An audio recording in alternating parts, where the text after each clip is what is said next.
Cultural centre और museum सिर्फ आवाम का इतिहास नहीं होते हैं, बल्कि वह वर्तमान की ऊर्जा और उज्जवल भविष्य का संकेत भी बनते हैं। आज सीना कल्चरल सेंटर गुरेज का लोकार्पण दर्द ट्राइबल कम्युनिटी के वर्तमान को नमन करते हुए उनके उज्जवल भविष्य के प्रति प्रतिबद्धता का एक प्रतीक है। मैं इस बेहतरीन प्रयास के लिए इंडियन आर्मी के प्रति अपनी ओर से हृदय से कृतज्ञता ज्ञापित करता हूँ। हजारों साल से प्रकृति की गोद में निवास करने वाली दार्दिक ट्राइबल ग्रुप का इतिहास बहुत समृद्ध रहा है और मुझे ये कहने में बिल्कुल संकोच नहीं है कि दार्दिक संस्कृति तथा देश के अन्य ट्राइबल समुदायों की नींव पर ही जम्मू कश्मीर तथा हमारे हिंदुस्तान की संस्कृति खड़ी है। दार्दिक कम्युनिटी को जम्मू कश्मीर की बोलचाल की भाषा में दर्द सिन कम्युनिटी भी कहते हैं और उन्होंने सिर्फ संख्या बल नहीं बल्कि सामाजिक रीति रिवाज, आध्यात्मिक समृद्धि और सहज जीवन शैली से समाज को विकास एवं प्रकृति के तालमेल सामंजस्य का दर्शन प्रदान किया है कि सनगंगा नदी की लहरों पर सजी दार्दिक कम्युनिटी की समृद्ध भाषा सीना उनकी सांस्कृतिक विशेषता ने विश्व के बदलते परिवेश के बावजूद यह सिखाया है कि सहज जीवन के प्रति सम्मान और प्रकृति के प्रति प्रेम ही आने वाले भविष्य को सुरक्षित रख सकती है। हब्बा खातून पीक तथा हब्बा खातून स्प्रिंग गुरेज और ट्राइबल कम्युनिटी की ऊर्जा भी है और आशीर्वाद भी है।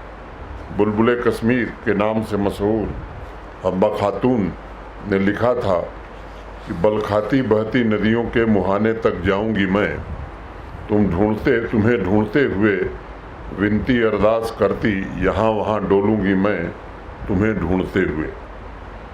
साहित्य के अनेक आलोचकों की बातें मैंने खुद पढ़ी हैं, जिनका कहना है कि जितनी गहराई हब्बा के शब्दों में है उसे दूसरे किसी रचनाकार में ढूंढना बहुत ही मुश्किल है।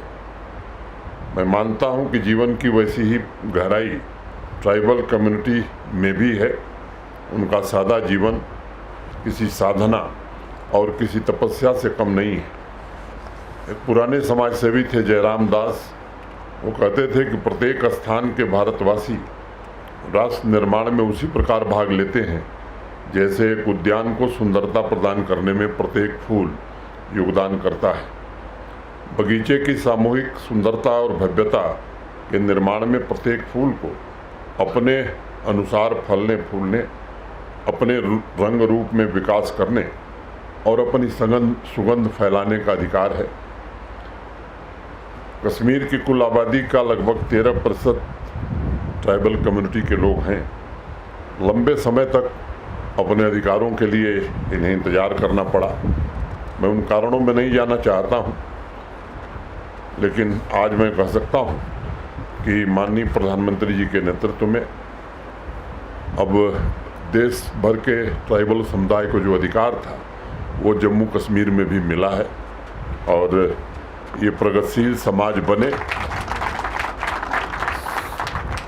इनको भी विकास का पूरा लाभ मिले, इसकी हर कोशिश हो रही है। आप सबको मालूम है कि देश की संसद ने फॉरेस्ट राइट एक्ट बहुत पहले बना दिया था। देश के दूसरे हिस्सों में ये लागू भी हो गया था। जंगल जमीन पर निर्भर हजारों साल से संपूर्ण सृष्टि के लिए लोक कल्याण के मूल्यों के साथ जीने वाले ट्राइबल समुदाय को आए दिन समस्याओं से दो चार होना पड़ता ही है। प्रधानमंत्री जी ने जंगलों पर ट्राइबल समुदाय के अधिकार को सर्वोच्च प्राथमिकता देते हुए जम्मू कश्मीर में भी अब सितंबर 2011 में ट्राइबल समुदाय के उज्जवल भविष्य के लिए इसे लागू किया गया। गद्दी, सिप्पी, दर्द सिंह कम्युनिटी को ट्राइबल कैटेगरी में रखा तो गया था, पर अनेक दशकों तक उनके बच्चों को स्कॉलरशिप से वरीयता से वंचित रखा गया था। इस भेदभाव को भी समाप्त कर दिया गया है। गद्दी, सिप्पी, दर्द सिंह कम्युनिटी के आज 21,000 बच्चों को स्कॉलरशिप दी जा रही है। अतीत में जाकर के आप देखेंगे तो ट्राइबल समुदाय के सर्वांगीण विकास के लिए केंद्र सरकार काफ़ी प्रयास करती थी, लेकिन किन्हीं परिस्थितियों में ये ट्राइबल समुदाय तो पहुंच नहीं पा रहा था।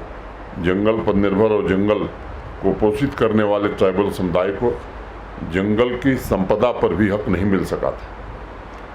4500 कम्युनिटी फॉरेस्ट राइट एक्ट के टाइटल अब तक दिए जा चुके हैं। 60,000 ट्राइबल परिवारों को जंगल और उसकी संपदा पर अधिकार दिया जा चुका है। अनेक कठिनाइयाँ आई हैं, बावजूद इसके 31,000 से ज़्यादा क्लेम्स ग्राम सभा के स्तर पर ही रिजेक्ट कर दिए गए। मैं अनुरोध करूँगा कि जो ग्राम सभा के सरपंच लोग हैं और प्रशासन को भी उनकी मदद करनी चाहिए ताकि क्लेम वो ठीक से जमा कर सकें। उन ग्राम सभाओं के जनप्रतिनिधि भी ट्राइबल समुदाय से हैं, वहाँ सबसे ज़्यादा केस रिजेक्ट हुए हैं। कोशिश हम कर रहे हैं कि उनकी कैपेसिटी बिल्डिंग कैसे की जाए ताकि इस प्रक्रिया को तेज किया जाए और रिजेक्शन की दर कम से कम हो, ताकि ट्राइबल समुदाय के हर एक व्यक्ति को जो एलिजिबल है, पात्र है, उसे उसका अधिकार मिल सके। माननीय प्रधानमंत्री जी ने वन की संपदा पर ट्राइबल समुदाय के अधिकार को सुनिश्चित करने के लिए प्रधानमंत्री वन धन योजना शुरू की और उसके अंतर्गत आज जम्मू कश्मीर में जगह जगह वन धन केंद्र स्थापित किए जा रहे हैं ताकि जंगलों पर निर्भर ट्राइबल परिवार समृद्ध और सुखी हो। ट्राइबल समुदाय की महिलाओं को आर्थिक रूप से स्वतंत्र बनाने के लिए दूर दराज के इलाकों में भी वन धन सेल्फ हेल्प ग्रुप स्थापित किए जा रहे हैं ताकि वो महिलाओं को एम्पावर कर सकें। जम्मू कश्मीर और राष्ट्र को मजबूत बनाने में हमारी बहनें भी योगदान दे सकें। किसी भी समाज में युवा अदम्य ऊर्जा और प्रेरणा का स्रोत होता है और वही काम करता है। इसके लिए सीमित रास्ते थे। 21 में जब निर्णय लिया गया तो कोशिशें खो रही है कि युवाओं में भी आत्मविश्वास भरा जा सके, नई चेतना, नए लक्ष्य के लिए आधुनिक व्यवसायों की ट्रेनिंग हमारे नौजवानों को दी जा सके ताकि विश्व की बदलती आर्थिक व्यवस्था और सामाजिक व्यवस्था के वो भी अभिन्न अंग बन सकें। मुझे खुशी है कि आज स्किल डेवलपमेंट के अलावा अनेक सेक्टर्स में उन्हें स्कॉलरशिप दी जा रही है और विकास की मुख्य धारा से जोड़ने का प्रयत्न किया जा रहा है। लगभग 20 से अधिक ऐसी योजनाएं ट्राइबल समुदाय के लिए चलाई जा रही हैं जिससे वास्तविक धरातल पर बिना पक्षपात, बिना किसी भेदभाव के सामाजिक समता स्थापित हो। आदि आदर्श ग्राम योजना के तहत हर ट्राइबल गांव जहां 500 की आबादी है या 50% से ज़्यादा ट्राइबल है, वहाँ भी भारत सरकार 1 करोड़ रुपए की मदद कर रही है जिससे उस गांव का इंफ्रास्ट्रक्चर बनाया जा सके। टूरिज़्म और हॉस्पिटैलिटी सेक्टर में दर्द सिंह कम्युनिटी के 71 युवाओं को 71 युवाओं को ट्रेनिंग दी गई थी। और अगर हम ओवरऑल टूरिज़्म सेक्टर को देखते हैं तो आज प्रशासन के प्रयासों के कारण गुरेज में एक नया बदलाव हुआ है। पहले सामान्यतया औसतन एवरेज 700-800 टूरिस्ट हर साल गुरेज वैली में आता था। पिछले 8 महीने में जो मुझे आंकड़ा बताया गया है 35,000 लोग गुरेज आ चुके हैं। स्वाभाविक रूप से इससे स्थानीय अर्थव्यवस्था को भी फायदा हुआ है, लोगों को रोजगार के अवसर भी मिले हैं। पिछले वर्ष गुरेज को देश का ऑफ बीट टूरिस्ट डेस्टिनेशन घोषित किया गया और जिला प्रशासन बांदीपुरा अनवरत विशेष कैंपेन के जरिए गुरेज फेस्टिवल के माध्यम से तथा कार और बाइक रैली के द्वारा देश भर से टूरिस्टों को आकर्षित करने का अनेक कार्यक्रम चलाया गया।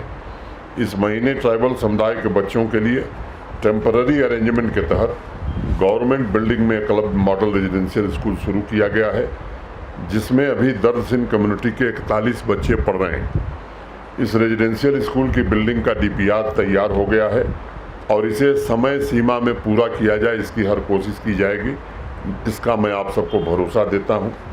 बांदीपुरा में भी दर्द सिंह कम्युनिटी के युवाओं कि वोकेशनल ट्रेनिंग तथा स्किल डेवलपमेंट के लिए 3 करोड़ 9 लाख रुपए की लागत से रेजिडेंशियल स्कूल बनाया जा रहा है, ताकि अलग अलग सेक्टर में उन्हें रोजगार के बेहतर अवसर उपलब्ध कराए जा सकें। गुरेज में स्ट्रेटजिक लोकेशंस पर हाई मास्ट लाइट भी लगाई जा रही है, जिससे दूर दराज के रास्तों के लिए आपको आने जाने में सहूलियत होगी। मैं जानता हूं 2021 के पहले मोबाइल कनेक्टिविटी सिर्फ डावर विलेज तक थी।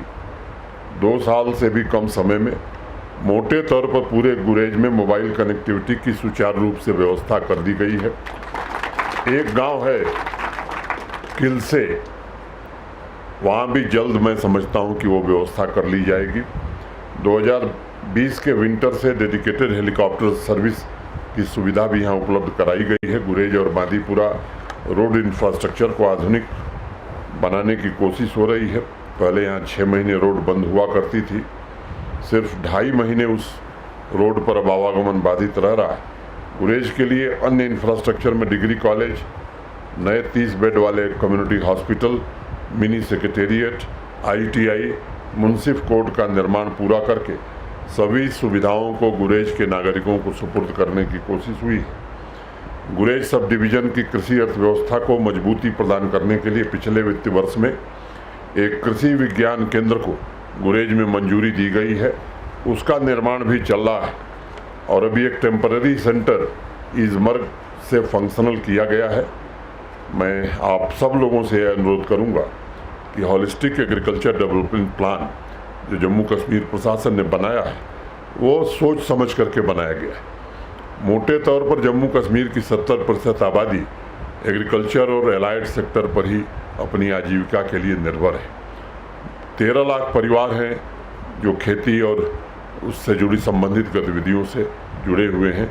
2,62,000 ऐसे परिवार हैं जो मार्जिनल फार्मर हैं। लगभग 29 प्रोजेक्ट इसमें जो हमारी विशेषज्ञों की समिति थी उसने स्वीकृत किए हैं। बजट के अलावा 5,013 करोड़ रुपए है और यहाँ के एग्रीकल्चर और लाइट सेक्टर को ट्रांसफॉर्म करने में खर्च कर रहे हैं।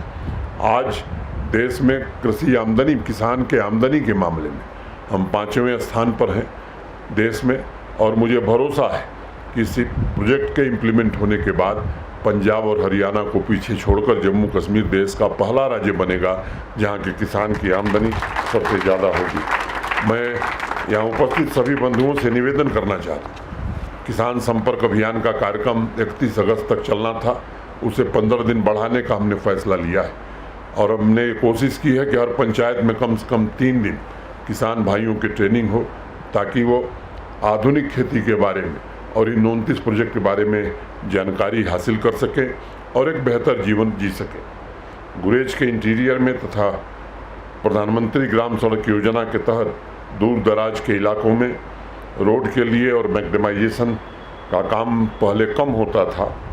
अब मैं कह सकता हूं कि इसकी शुरुआत महत्वपूर्ण ढंग से की गई है। डिस्ट्रिक्ट एडमिनिस्ट्रेशन ने सभी इंफ्रास्ट्रक्चर तथा हॉट मिक्स प्लांट के जरिए इस महत्वपूर्ण काम को अंजाम दिया है। समृद्ध सीमा योजना और एस्पिरेशनल ब्लॉक डेवलपमेंट स्कीम के तहत गुरेज में डेवलपमेंट वर्क्स को पूरा करने के लिए इस वर्ष 20 करोड़ रुपए दिए गए। यहाँ दर्ज इन कल्चर को प्रमोट करने के लिए ऑडिटोरियम का काम बंद था। इसे डिस्ट्रिक्ट कैपेक्स में इस काम को पूरा करने के लिए 1 करोड़ रुपए दिए गए हैं। मैं जानता हूँ आज़ादी के बाद से गुरेज की सबसे बड़ी समस्या बिजली की रही है। यहाँ के नागरिकों को लंबा इंतज़ार करना पड़ा है। 2020 में डीजल से पावर सप्लाई आपको 5 घंटे से बढ़ाकर 7 घंटे कर दी गई थी। 2021 में गुरेज सब डिवीज़न को 24 घंटे बिजली उपलब्ध कराने के लिए NHPC के पावर प्रोजेक्ट की शुरुआत हुई थी। मुझे बताया गया है कि 60% सिविल वर्क पूरा हो गया है और उस परियोजना पर तेज गति से काम चल रहा है। 33 kV लाइन का काम भी तेज़ी से चल रहा है और राजधान पास तक लाइन का काम भी पूरा कर दिया गया है। जेनसेट से बिजली की सप्लाई की वजह से यहाँ गाँवों के बीच इंटरकनेक्टिविटी का इंफ्रास्ट्रक्चर नहीं था, उसे भी तेज गति से बनाने की कोशिश हो रही है। हम कोशिश करेंगे कि जल्द ही गुरेज तक भी ग्रिड सप्लाई जल्दी से जल्दी यहाँ अच्छे ढंग से पहुँचे। और गुरेज भी अन्य विकसित क्षेत्रों के बराबर खड़ा हो सके। 3 मुख्य बातें जम्मू कश्मीर प्रशासन मानता है: बेहतर physical infrastructure, skill man power और बिजनेस और इंटरप्राइज के लिए पर्याप्त अपॉर्चुनिटी। प्रशासन इन तीनों प्रमुख उद्देश्यों पर गुरेज में जो कमियां थीं अपनी पूरी ताकत से परिवर्तन करने की कोशिश कर रहा है और हम एजुकेशन तथा स्किलिंग में इन्वेस्टमेंट के लिए पूरी तरह प्रतिबद्ध हैं। मैं मानता हूं कि गुरेज विविधता से भरा हुआ है और उस विविधता की एक अपनी विशेष पहचान है, भारत और भारत का विकास। आज जिस प्रकार हर एक समाज आकांक्षी हो रहा है, उसे साकार करने के लिए जम्मू कश्मीर प्रशासन भी वचनबद्ध है। विकास भी और विरासत भी के संकल्प के साथ दर्द सिंह की समृद्ध परंपरा, साहित्यिक संपदा को प्रिजर्व करने के साथ साथ सीना भाषा के प्रमोशन और ओरल स्टोरी टेलिंग को लिपिबद्ध करने की दिशा में भी जो प्रयास शुरू हुआ है, इसे और आगे बढ़ाया जाएगा और इसके लिए ट्राइबल रिसर्च इंस्टीट्यूट जो जम्मू कश्मीर में बना है, उसे निर्देश भी दिया जाएगा। मैं एक बार पुनः सीना कल्चरल सेंटर के लिए आर्मी का आभार व्यक्त करता हूं। जिस प्रकार आज सभी सेक्टर में सभी स्टेक होल्डर्स द्वारा मिलकर के काम किया जा रहा है, वो माननीय प्रधानमंत्री जी की प्रतिबद्धता का प्रतीक है। जम्मू कश्मीर में न सिर्फ आर्थिक विकास में तेजी लाई गई है, बल्कि संतुलित विकास हो, इसका भी प्रयास किया जा रहा है। मैं एक बार पुनः गुरेज के त्वरित और समग्र विकास के प्रति जम्मू कश्मीर प्रशासन की वचनबद्धता दोहराता हूं। अनेक मौक़ों पर मैंने ये बात कही है कि केवल कहा नहीं, करने की कोशिश होगी और ईमानदारी से करने की कोशिश होगी ताकि आपकी आकांक्षाओं को पूरा किया जा सके। हर एक घर में दिया भी जले अनाज भी हो, हर एक घर में दिया भी जले अनाज भी हो, अगर न हो कहीं ऐसा तो एहतिजाज भी हो, रहेगी वादों में कब तक कसीर खुशहाली, हर एक बार ही कल क्यों कभी तो आज भी हो, हर एक बार कल ही क्यों कभी तो आज भी हो। बहुत बहुत धन्यवाद। जय हिंद।